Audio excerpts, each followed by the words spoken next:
ഈ കോൺഗ്രസിൽ യുവതലമുറയിൽ ഏറ്റവും പ്രധാനപ്പെട്ട ഒരു നേതാവാണല്ലോ സച്ചിൻ പൈലറ്റ്. അദ്ദേഹം ഒരു പ്രസ്താവനയുമായി രംഗത്ത് വന്നിരിക്കുകയാണ്.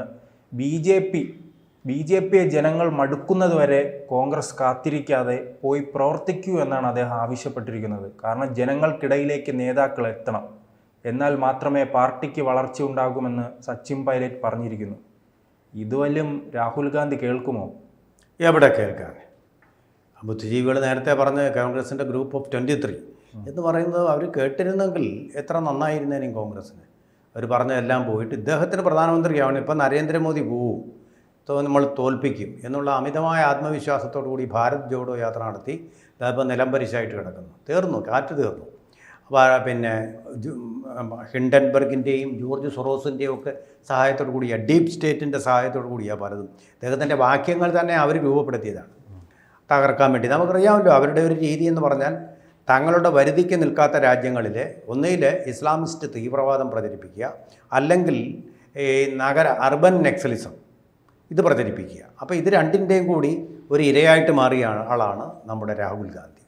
ആ പണവും കൊടുക്കുന്നുണ്ട്, ആ പണവും കൈപ്പറ്റിയിട്ടുണ്ട് ഭാരത് ജോഡോ യാത്രയ്ക്കുമൊക്കെ. അപ്പോൾ അതിൽ ഇപ്പോൾ പരിഹാസ്യമായി അത് ട്രംപ് വന്നതോടുകൂടി ആ ഡീപ് സ്റ്റേറ്റിൻ്റെ കളികളൊക്കെ അങ്ങ് മാറിയിട്ട് വളരെ പ്രായോഗികമായിട്ടുള്ള പരിപാടികളിലേക്ക് അവർ കടന്നിരിക്കുകയാണ്. അപ്പോൾ എന്താണ് ചെയ്യേണ്ടത്, എവിടെയാണ് ചെയ്യേണ്ടത്, ഇതുപോലുള്ള ഫണ്ടുകളൊക്കെ അവസാനിപ്പിക്കുകയാണ് ആദ്യം ചെയ്യുക. ഇലോൺ മസ്ക് ആണ് ചെലവ് ചുരുക്കലിൻ്റെ അധ്യക്ഷത വഹിക്കുന്നത്. അത് ഈ ഫണ്ടുകളൊക്കെ കട്ട് ചെയ്തിട്ടുണ്ട്. അപ്പോൾ ഇനി ഓക്സിജൻ എങ്ങനെ ഇല്ലാതായോ കോൺഗ്രസ്സിന്, രാഹുൽ ഗാന്ധിക്ക് അതുപോലെ ആയിട്ടുണ്ട്. നേരത്തെ ഇദ്ദേഹത്തിനെ കൊണ്ടുപോയി ഈ പ്രഭാഷണങ്ങളൊക്കെ സംഘടിപ്പിച്ചതും ഒക്കെ ഈ ഡീപ് സ്റ്റേറ്റിൻ്റെ ഭാഗമായിട്ട് തന്നെയായിരുന്നു. അവിടെ അതുകൊണ്ടാണ് അമേരിക്ക ഇന്ത്യയുടെ ജനാധിപത്യത്തിൽ ഇടപെടണമെന്നൊക്കെ പറഞ്ഞത്. അവർ പറയിപ്പിച്ചതാണ് ഈ വിഡ്ഢിയെ കൊണ്ട്. അതാണ് സംഭവിച്ചത്. ഇനിയിപ്പോൾ അതൊന്നും നടക്കുകയില്ല. ഈ അമുൽ ബേബിക്ക് അങ്ങനെയുള്ള ഈ അമുൽ സൗജന്യങ്ങളൊന്നും കിട്ടുകയില്ല ഇനിയിപ്പോൾ. അതുകൊണ്ട് കാര്യങ്ങളെയൊക്കെ നേരിട്ട് തന്നെ. സച്ചിൻ പൈലറ്റ് ഒരു മികച്ച നേതാവാണല്ലേ? സച്ചിൻ പൈലറ്റ് അല്ല, രാജേഷ് പൈലറ്റ് എന്ന് പറയുന്നത് മികച്ച ഒരു നേതാവായിരുന്നു. പക്ഷേ ആരെയും മണിയടിക്കാനും സോപ്പിടാനും പോകുന്ന ആളായിരുന്നില്ല. KC വേണുഗോപാലിനെ പോലെ തൻ്റെ ഇടമുള്ള മന്ത്രി തന്നെയായിരുന്നു. ഉറച്ച വേണുഗോപാൽ മണിയടിക്കാൻ പോകാത്ത നേതാവാണോ?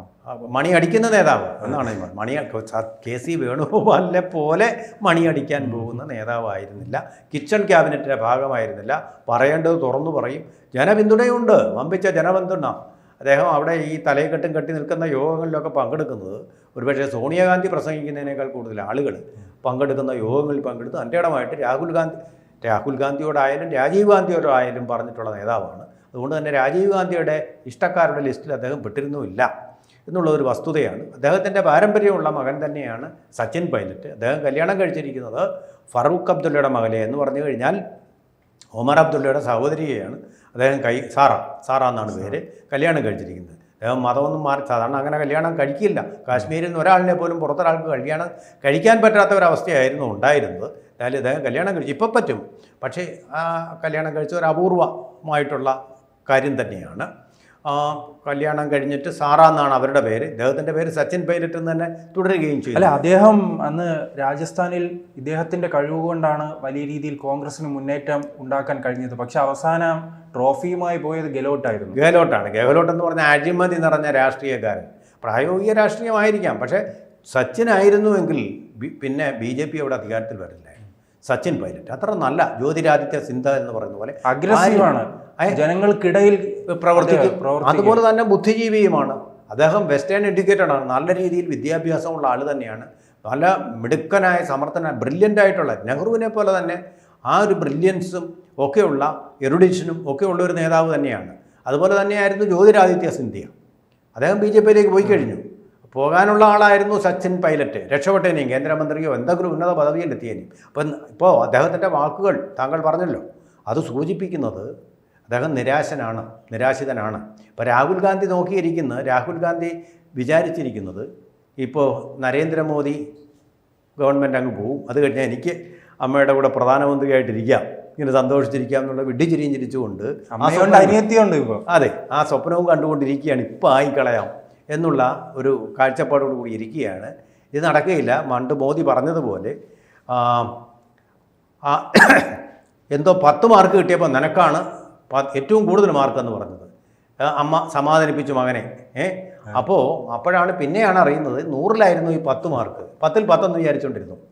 അതുപോലെ ഇപ്പോൾ രാഹുൽ ഗാന്ധി ഏതാണ്ട് 10-90 സീറ്റോ മറ്റോ കിട്ടി, 540-ൽ 99 കിട്ടി, 100 പോലും തികയ്ക്കാൻ കഴിഞ്ഞില്ല. അപ്പോഴത്തേക്കും എല്ലാം തികഞ്ഞു, കണ്ടോ മോദിയെ ഞാൻ തോൽപ്പിച്ചത് കണ്ടോ എന്നുള്ളൊരു മട്ടിൽ ഒരു അഹങ്കാര ചിരിയുമായിട്ടാണ് ഇപ്പോൾ രാഹുൽ ഗാന്ധി മസലും പിടിച്ച് ടീഷർട്ടും ഇട്ട് പാർലമെൻറ്റ് കവാടങ്ങളിൽ വഴി നിൽക്കുന്ന സ്ത്രീ എം പിമാരെയൊക്കെ, അതും പ്രത്യേകിച്ച് ഈ ദളിതരായിട്ടുള്ള നോർത്ത് ഈസ്റ്റിൽ നിന്നുള്ള എം പിമാരെ തള്ളി മാറ്റിയൊക്കെ ആ അഹങ്കാരത്തിൻ്റെ ഭാഷയിൽ അങ്ങോട്ട് പോകുമ്പോൾ വരുന്നത്.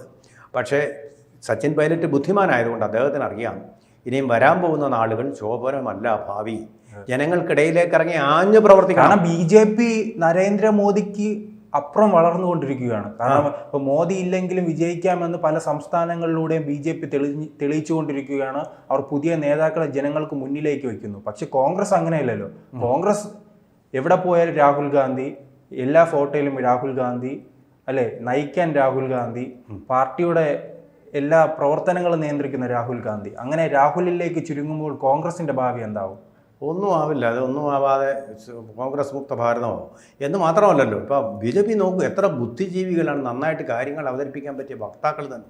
സംബിത് പത്ര, നളിൻ കോഹ്ലി, എത്ര മനോഹരമായിട്ടാണ് ഇവർ കാര്യങ്ങൾ അവതരിപ്പിക്കുന്നത്. ഇങ്ങനെ അവതരിപ്പിക്കാൻ പറ്റിയ ഏതെങ്കിലും ഒരാൾ കോൺഗ്രസിനുണ്ടോ? അങ്ങനെ പറ്റിയല്ലോ ഒരാൾ മാത്രമാണ് ഇപ്പോൾ സച്ചിൻ പൈലറ്റ്.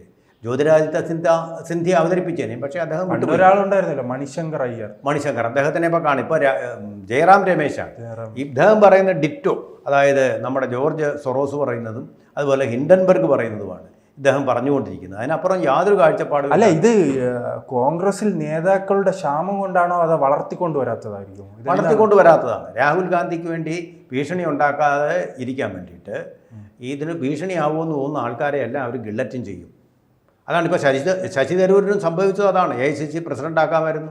കോൺഗ്രസ്സിന് നല്ല ഭാവി വന്നേനി, പക്ഷേ തനിക്കത് ഭീഷണിയാവുമെന്ന് വിചാരിച്ച് ഇദ്ദേഹത്തെ തള്ളി അങ്ങ് മാറ്റി. അതാണ് ചെയ്തത്. ഇന്ദിരാഗാന്ധി ഈ നയം തന്നെ അവലംബിച്ചത്.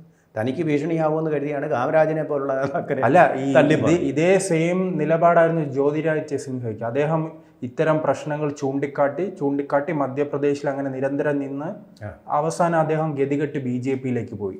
അവസാനം ഈ സച്ചിൻ പൈലറ്റും BJP-യിലേക്ക് പോകുമോ? രാഹുൽ ഗാന്ധി ഇവരൊക്കെ ഇങ്ങനെ വിദണ്ഡ വാദങ്ങൾ ഉയർത്തിയപ്പോൾ എന്താ പറഞ്ഞത്? പേടിയുള്ളവർ പൊയ്ക്കോ, ഞാൻ ഒറ്റയ്ക്ക് RSSനെ നേരിടാം.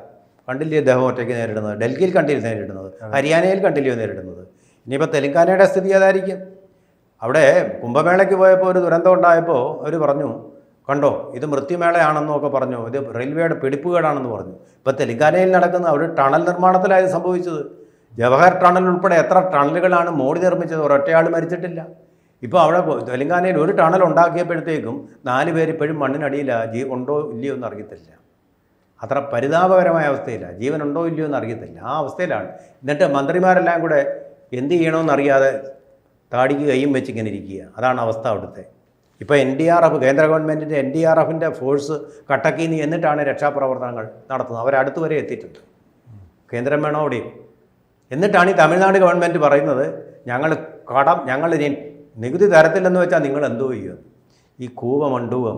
നികുതി ഇല്ലെങ്കിലും കേന്ദ്രം നിലനിൽക്കും. പക്ഷേ ഇതുപോലെ രക്ഷാപ്രവർത്തനം നടത്താൻ നിങ്ങൾക്ക് ആരുണ്ട്? അമേരിക്കയിൽ നിന്നാണ് വരുമോ?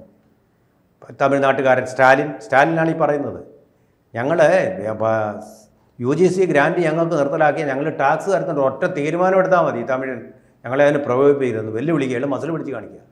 എടോ, താൻ ടാക്സ് കൊടുക്കണ്ട, അപ്പോൾ തമിഴ്നാട്ടിലെ ജനങ്ങൾ കൊടുത്തോളും. തൻ്റെ വിചാരമായിരിക്കത്തില്ല ഇവിടെ. തമിഴ്നാട് മുഴുവൻ കുത്തവപ്പാട്ടെന്ന് എടുത്തു വെച്ചിരിക്കുകയാണ്. അല്ല, അദ്ദേഹത്തിന് കുടുംബ സ്വത്താണെന്ന്. അഴിമതി ചെയ്ത് കൊള്ള ചെയ്ത് വീട്ടിനകത്ത് ആക്കിയിട്ടുണ്ട്. ഞങ്ങളിപ്പോൾ സുരക്ഷിതനായിട്ടിരിക്കുന്നു മുഖ്യമന്ത്രിയായിട്ട്. അതിൻ്റെ മുകളിൽ അടവെച്ചിരുന്നു. പക്ഷേ മുഖ്യമന്ത്രി മോൻ അടുത്ത് സ്റ്റാലിൻ്റെ മോൻ ഇപ്പോൾ ഉപമുഖ്യമന്ത്രി. തമിഴ്നാട്ടുകാരുടെ മുഴുവൻ ഉണ്ടല്ലോ അട്ടിപ്പാറായിട്ട് നിങ്ങൾക്ക് അവകാശപ്പെട്ടതൊന്നുമല്ല. തമിഴ്നാട് മുഴുവൻ, തമിഴ്നാട്ടിലെ ജനങ്ങൾ മുഴുവൻ നിങ്ങൾക്ക് അട്ടിപ്പാറായിട്ട് അവകാശപ്പെട്ടതല്ല. അതുകൊണ്ട് അമ്മാതിരി ഭാഷയൊന്നും ഉപയോഗിച്ച് വിരട്ടാം മോദിയെ എന്നൊന്നും ധരിച്ചു പോകണ്ട. ഇതുപോലെ ഒരു അത്യാപത്ത് വരുമ്പോൾ നിങ്ങൾക്ക് അവിടെ കൊടുക്കാറ്റുണ്ടായി, നാശനഷ്ടം ഉണ്ടായപ്പോൾ ആരാ സഹായം തന്നത്? കോടികളല്ലേ വാങ്ങിച്ചത്, കൂട്ടിയത് നിങ്ങൾ. ഇന്ത്യയിലെ എല്ലാ സംസ്ഥാനങ്ങളും ഷെയർ ചെയ്യുന്ന നികുതിയാണ് നിങ്ങൾ കൊണ്ടുപോയത്. മുല്ലപ്പെരിയാറിൻ്റെ കാര്യത്തിൽ നിങ്ങൾക്ക് പിന്തുണ നൽകിക്കൊണ്ടിരിക്കുന്ന ആരാ? കേന്ദ്രമല്ലേ. ചുമ്മാ ഈ അനാവശ്യമായ വർത്തമാനങ്ങളൊക്കെ പറഞ്ഞിട്ടുണ്ടല്ലോ. ഈ സംസ്ഥാനങ്ങളുടെ ഭാഷാഭ്രാന്തും അങ്ങനെയുള്ള സ്വയംഭരണവാദവും കൊണ്ട് നിങ്ങൾ കുറേ നാൾ നടന്നതാണല്ലോ കരുണാനിധിയുടെ നേതൃത്വത്തിൽ. എന്തേ സ്വയംഭരണം കിട്ടിയില്ല? കോൺഗ്രസിൻ്റെ കാലത്തായിരുന്നല്ലോ. എന്തേ തരാഞ്ഞത്? ആ കോൺഗ്രസിൻ്റെ വാല് മാട്ടിക്കൊണ്ടല്ലേ ഇപ്പോൾ നടക്കുന്നത് നിങ്ങൾ. ആ കമലഹാസൻ ഏറ്റുപിടിച്ചിരിക്കുന്നത്. കാരണം അദ്ദേഹത്തിന് ഇപ്പോൾ സൗജന്യമായിട്ടൊരു രാജ്യസഭാ സീറ്റ് കിട്ടിയില്ല. അതിൻ്റെ ഉപകാരസ്മരണം. നിങ്ങൾ രണ്ടും കൂടെ തലകൊത്തി നിന്നാലും കേന്ദ്രത്തിനൊരു ചുക്കും സംഭവിക്കുകയില്ല. നിങ്ങളിത് നികുതി കൊടുക്കാതിരുന്നാൽ കേന്ദ്രം വേണ്ടത് തമിഴ്നാട് മക്കൾക്ക് വേണ്ടത് ചെയ്തോളും, തമിഴ്നാട് മക്കൾ കേന്ദ്രത്തിന് വേണ്ടതും ചെയ്തോളും. അതുകൊണ്ട് അട്ടിപ്പേർ അവകാശങ്ങളൊന്നും അവകാശപ്പെട്ടുകൊണ്ട് കുറച്ചു നാൾ ഇരിക്കുന്ന ഒരു 5 വർഷത്തെ കാലാവധിയുള്ള ഒരു മുഖ്യമന്ത്രി വരരുത്. കൂടുതൽ വാർത്തകളും വിശേഷങ്ങളും നിങ്ങളിലേക്ക് എത്താൻ ABC മലയാളം സബ്സ്ക്രൈബ് ചെയ്യുക, ബെൽ ബട്ടണും അമർത്തുക.